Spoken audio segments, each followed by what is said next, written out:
Bismillahirrahmanirrahim. Kwa jina naitwa Uthman Ali Kaporo,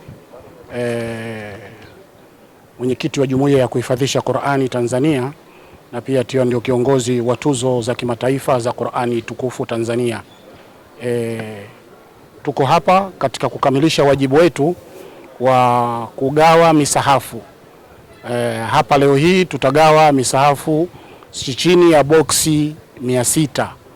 Hizi boksi 600 ndani yake zitakwenda kwa madarasa tofauti, ndani yake zitakwenda kwa mashule ya Kiislamu, ndani yake itakwenda katika taasisi tofauti, na wale maimamu wetu wa kata ambao waliofika wataondoka na boksi hizi. Lengo kuu ni kuhuisha Qur'ani, Qur'ani iwe hai, na hizi ndio nyenzo na zimekuja katika wakati mwafaka, wakati ambapo mwezi wa Ramadhani unakuja. Nitumie fursa hii nikiwa nazungumza mbele ya kamera.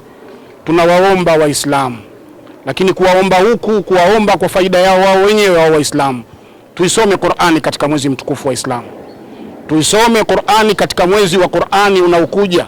Kila mmoja atie azma ya kumaliza msahafu mzima, na aliyekuwa na uwezo wa kumaliza mara 3 mara 4 afanye hivyo, kwani waliotutangulia katika maswahaba na tabiina na salafu salih wao walikuwa wanaifanya kazi hiyo.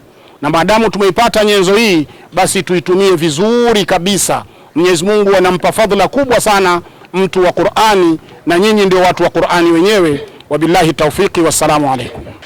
Tunashukuru leo tumetembelewa hapa na wageni wetu kutoka Saudi Arabia, na lengo la kuja kwetu sisi, ambapo leo tumekusanyika hapa maimamu, walimu wa madrasa, walimu wa EDK katika shule mbalimbali za sekondari na primary, lakini pia wapo mashehe wa kata na viongozi wa taasisi mbalimbali za Kiislamu. Lengo la kuja kwa ugeni huo kwetu sisi ni kutekeleza ahadi ambayo mwaka jana walitembelea na wakatuahidi kwamba watatuletea maswahif kwa mujibu ya kila taasisi ule uwezo wao. Wako walioomba masafu 200, wapo walioomba masafu 500, wapo walioomba masafu 1000. Tunataraji kwamba wote kila aliyejaza fomu yake leo atapewa. Kwa hivyo sisi kwanza ni kutoa shukrani tunatoa shukrani kwa niaba ya wote ambao wataja kwa wageni wetu, lakini pia ni kama alivyosema Ustadhi Mbwana hapa kwamba tutatekeleza yale ambayo wageni wetu wametuhusia kwamba